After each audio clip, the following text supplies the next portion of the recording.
Nos da mucho gusto estar de nuevo en sus casas para llevarles estos temas que nos ayudan a mejorar nuestras relaciones familiares. La semana pasada estábamos hablando de la autoestima y les anunciábamos que era importante no solamente hablar del tema así como mirado a grandes rasgos, sino que era importante definir como los elementos que la componen. Estamos haciendo programas dirigidos especialmente a los jóvenes, a los adolescentes que manifiestan tener una autoestima baja y cómo los padres podemos ayudarles también a ellos a mejorar cada uno de estos componentes. La semana pasada vimos 4 elementos que eran el autoconocimiento, el autoconcepto, la autoevaluación y la autoaceptación. El día de hoy vamos a ver los siguientes 4 elementos: autorrespeto, autoconfianza, autoimagen y autoeficacia. ¿De qué se trata todo esto? Lo venimos conversando con la doctora Cristina Giraldo Hurtado, especialista en familia desde la semana pasada, y con ella veníamos conversando también mucho de este tema y me decía ahora, no siempre el que manifiesta una autoestima como exagerada, digamos un egocentrismo más bien, es el que tiene autoestima alta. ¿Qué hay que aclarar ahí, doctora Cristina? Pues es que la autoestima no tendría que medirse por cantidad, sino por funcionalidad. Entonces uno apunta a una autoestima sana. Eso es como lo planteas, es un egocentrismo donde la persona fabrica una imagen de poder, de grandeza, de perfección. Es el más simpático, el más conquistador, el que no se equivoca, el que tiene la última palabra, el que lo ha vivido todo.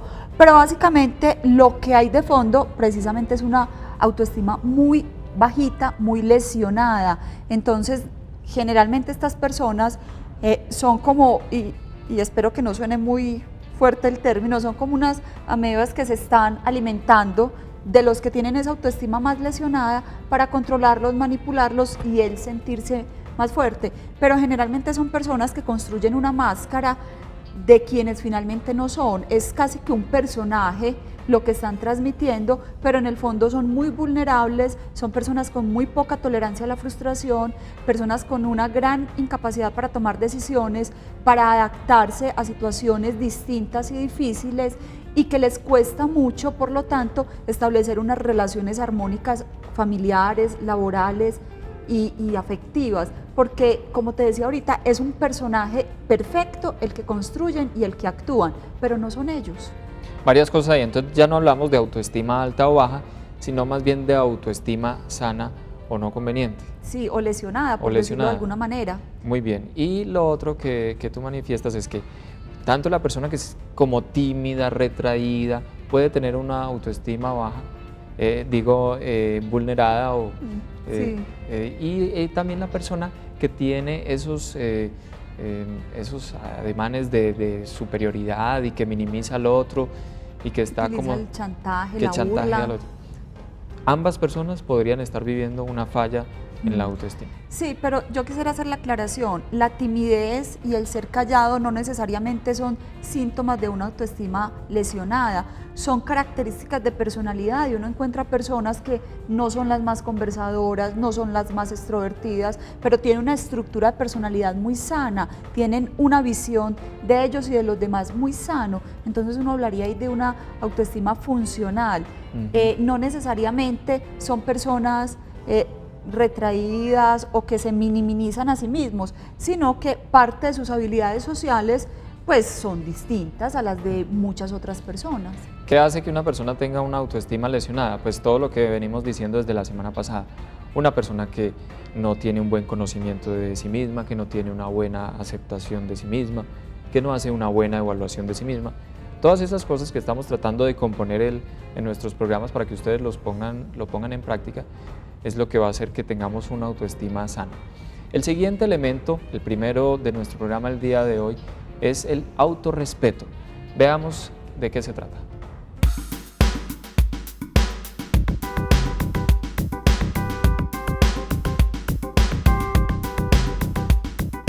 Las personas, sin darse cuenta, se agreden al no cuidar de su cuerpo, su mente y sus relaciones con los demás. No se prive de expresar sentimientos como el temor, dolor, angustia o miedo.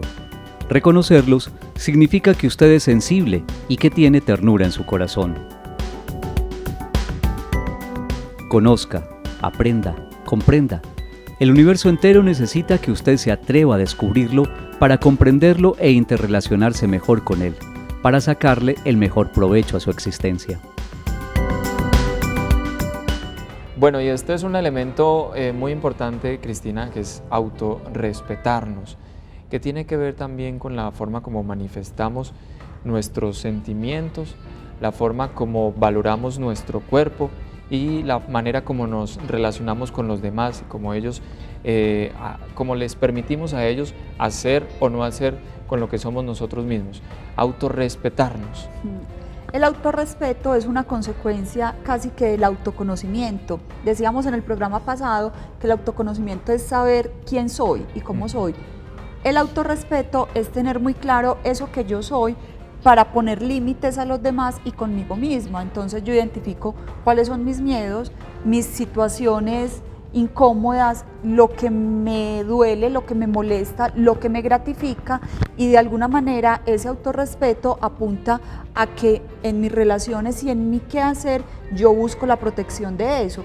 Si hay situaciones en las que yo me siento maltratada, ser capaz de una manera muy empática y muy asertiva de decir, no me gusta esto. Y ahí yo me estoy autorrespetando, ni siquiera le estoy exigiendo al otro que me respete. El que el otro me respete es una consecuencia de mi autorrespeto. Entonces es aprender a decir eso que no me gusta, pero también es decir lo que sí me gusta, es protegerme, es saber evitar los factores de riesgo que me lesionan moral, física y emocionalmente. Y sobre todo es entender que esto que me cubre, que este cuerpo y esta alma son míos para siempre y yo soy quien los tengo que cuidar.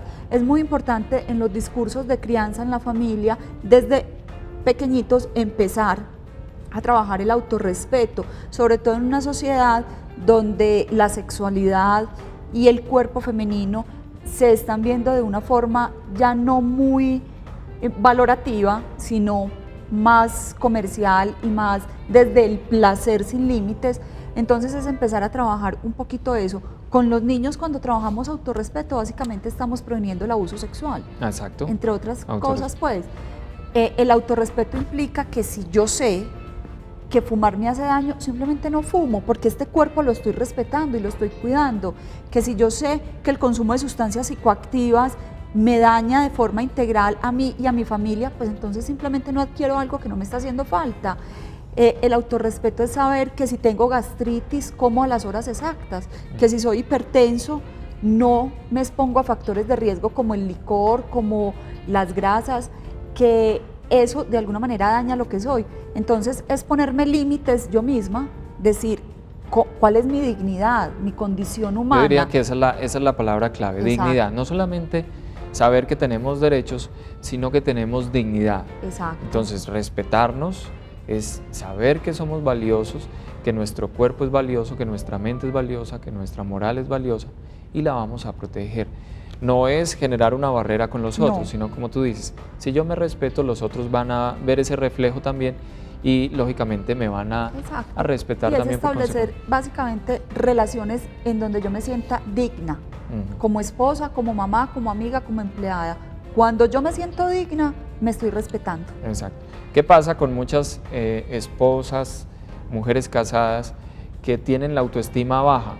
Puede ser que está fallando este componente de su autoestima, que es el autorrespeto, que ella no ha conocido el valor de su dignidad como mujer y como persona, y entonces permite que otras personas la maltraten. Entonces, autorrespeto muy importante y claves, entonces, comer bien, hacer deporte, cuidar el cuerpo, bañarnos, tener el aseo adecuado de nuestro cuerpo también.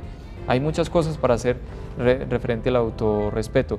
Manifestar nuestros sentimientos sin hacerle daño al otro, pero validarlos también nosotros mismos, saber que tenemos unos sentimientos y hacerlos conocer con mucho respeto también a los demás. Vamos a hacer una pausa para mensajes y cuando regresemos, los 3 últimos componentes de la autoestima.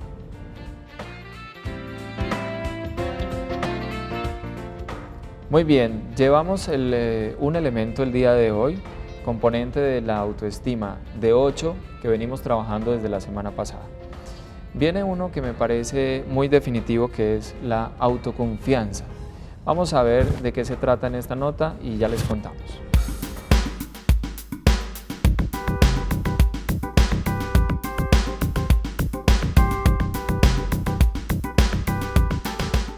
La felicidad no está en hacer lo que a uno le gusta, sino en gustar de lo que uno hace. ¿Qué tanto puede hacer usted? ¿De qué es capaz? ¿Qué tan lejos puede llegar? La respuesta a estas preguntas da el nivel de la confianza que usted posee. Fíjele rumbo a su vida. Las metas son importantes porque le proporcionan una dirección, lo motivan a emprender grandes proyectos, hacen que su esfuerzo se utilice bien y lo hacen cometer menos errores. Muy bien, ahí está, la autoconfianza. ¿De qué somos capaces? ¿Hasta dónde podemos llegar?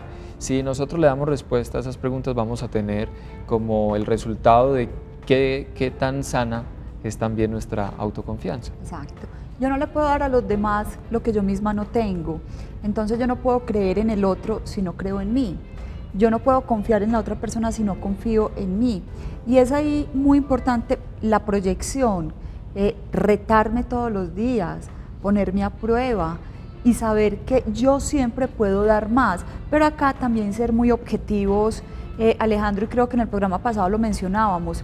Cuando yo tengo claro cuáles son mis cualidades, qué puedo hacer, pues yo ahí me debo exigir más. Pero exigirme de una forma organizada. Es que en 5 días voy a dejar de fumar. ¿Y qué voy a hacer? Pues primero en 5 días es imposible, eso es un tratamiento, hay que buscar un profesional que te ayude, hay que buscar el apoyo de la familia, hay que empezar ya, no es que el lunes empiezo. Entonces, sí, como con el alcohólico, el último y ya no más.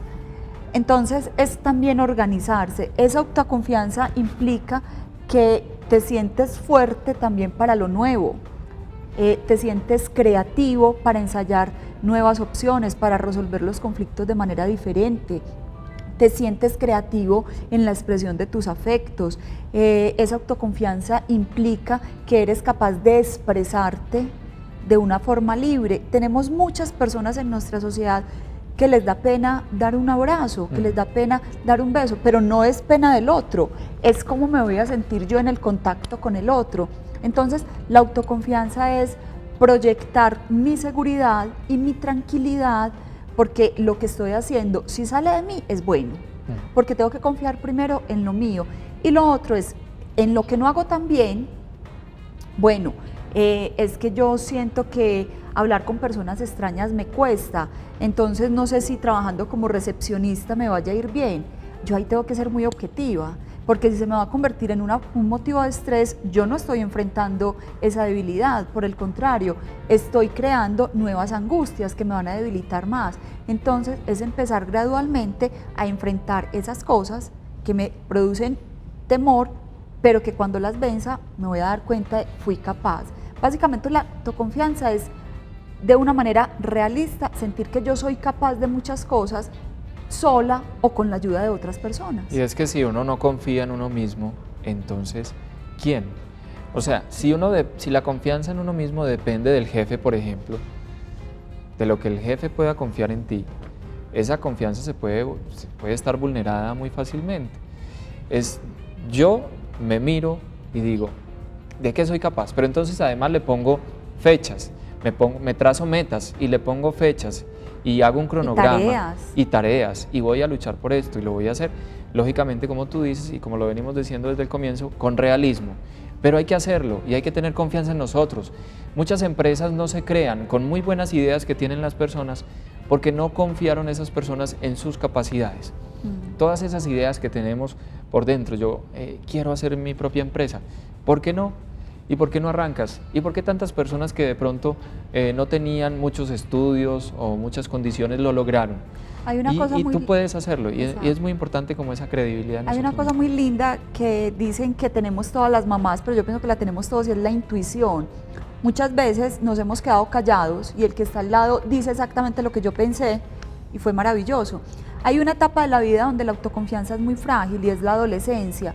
en la adolescencia la autoestima depende más de cosas externas. El adolescente está más interesado por agradar a sus amigos, a sus pares, por no hacer el oso, por no pasar la vergüenza, por no sufrir la intensidad de sus papás.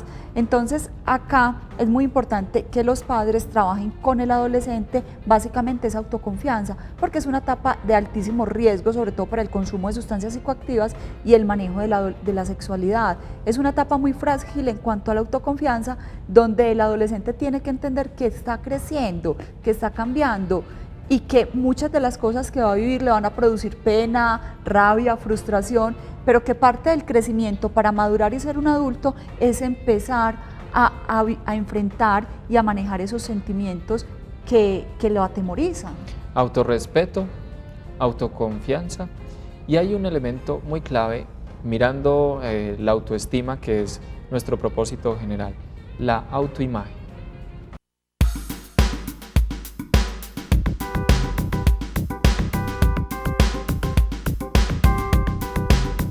¿Cuál es su concepto de belleza? ¿De su aspecto físico? Este concepto debe ser solamente suyo, aislando al máximo las influencias negativas de los medios de comunicación que comercializan las imágenes, haciendo que los montajes necesarios le fijen una idea de la supuesta belleza. Cuando usted se mira al espejo, ¿se siente a gusto con lo que ve o le desagrada el reflejo de su físico? Camine más rápido, le dará la seguridad y la creencia de que tiene un rumbo fijo, algo que hacer. Aquí influyen mucho los medios de comunicación. Como el concepto de belleza que tenemos todos está muy determinado por las ideas de belleza que nos ofrecen en los medios de comunicación, las vallas, los comerciales, todo. ¿Cuál es el concepto que yo tengo de lo que es bello o lo que no lo es? Va a generar una autoimagen muy importante y eso va a influir en mi autoestima final. La autoimagen es como, digamos que el as debajo de la manga que tiene todo el tema de la autoestima, digamos que es como el elemento en el que se nos puede confundir el significado de la autoestima. La autoestima no es mirarse al espejo y hoy estoy divina, o invertir toda la plata en mí porque es que yo me quiero mucho, pero quiero es esto, el estuche. Entonces es muy importante tener claro cuál es mi significado de belleza. El significado de belleza es cultural, es muy subjetivo, depende de la etapa de la vida en la que estés, es absolutamente dinámico y todos los días cambia. Hace un año se usaban las monas, hoy ya se usan las pelinegras y después vendrán las pelirrojas, y entonces a ese ritmo no podemos caminar. Pero usted está a la moda, doctora. Sí, gracias.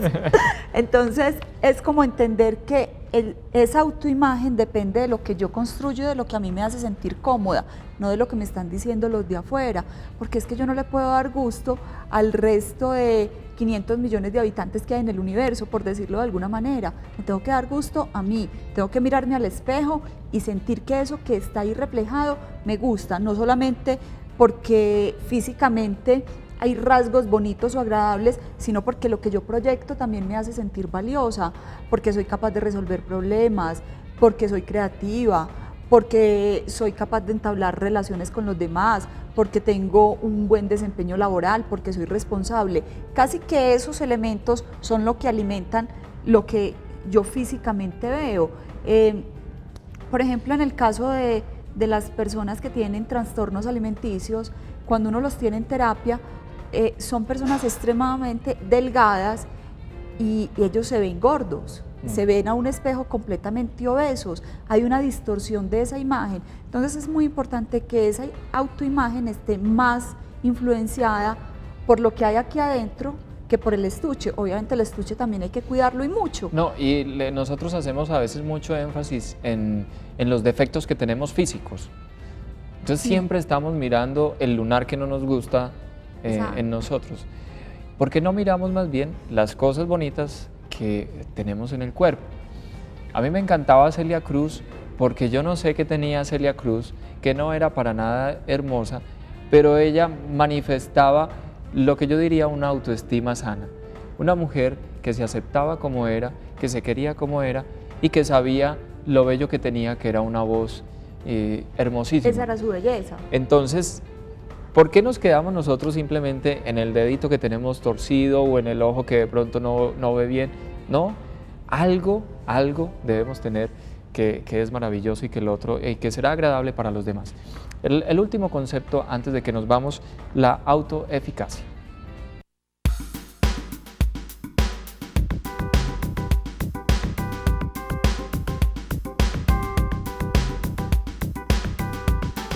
Es el esfuerzo consciente en la búsqueda de objetivos. Ser autoeficaz implica que usted abra su mente y su corazón, abra pues su conciencia a nuevas formas de vida, de ver las cosas, a fin de que aprenda y mejore. Concrete sus objetivos. La meta es la cima, los objetivos son los escalones. Tradúzcalos en acciones concretas. Haga planes semanales y mensuales sobre lo que usted desea tener, ser y hacer.